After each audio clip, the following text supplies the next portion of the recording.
Guatemala's border with Mexico. Thousands of people desperately trying to get into the last country on the road to the promised land.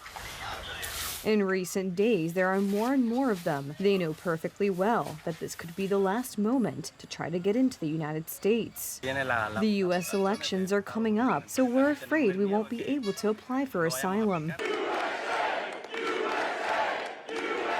The policy of ending open borders is one of Donald Trump's flagship slogans. The fight against migration is one of the key issues for American voters. The Republican candidate knows very well what Americans expect from a president.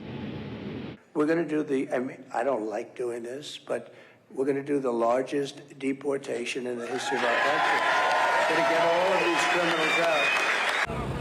Less than a week before the election, Puerto Rico, the U.S. dependent island used at a Donald Trump rally for a joke by one of the most popular comedians in the States, was unexpectedly at the center of the U.S. campaign. It is absolutely wild times. It really, really is. And,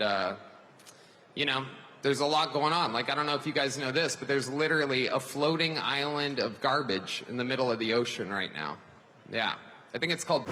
Such an opportunity could not be missed by Trump's opponents, who almost immediately accused Republicans of mocking Puerto Ricans. The little funny joke seemed to be a major slip-up. This is what President Joe Biden had to say. The only garbage I see floating out there is his supporters. His demonization of seen as unconscionable. And it's un-American. The incumbent president's labeling of nearly half of Americans as trash did not go unnoticed and almost immediately served as ammunition against Democrats.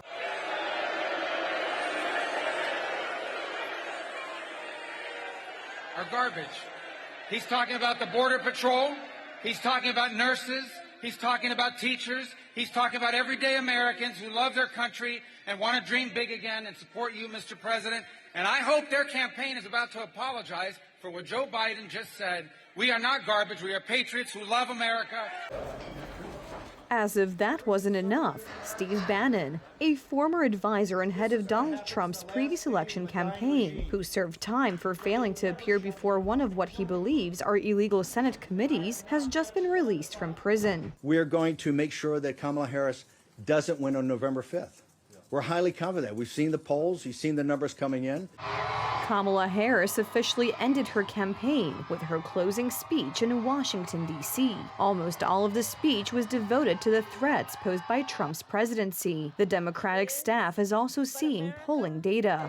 America, this is not a candidate for president who is thinking about how to make your life better. This is someone who is unstable, obsessed with revenge, consumed with grievance, and out for unchecked power. Swing states, and one in particular, Pennsylvania, are key, according to experts.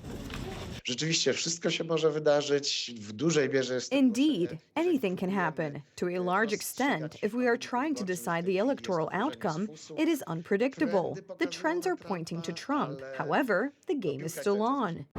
Preparations are already underway in front of the White House and Capitol in Washington, D.C. for the inauguration of the new president. As always, it will take place in the second half of January next year.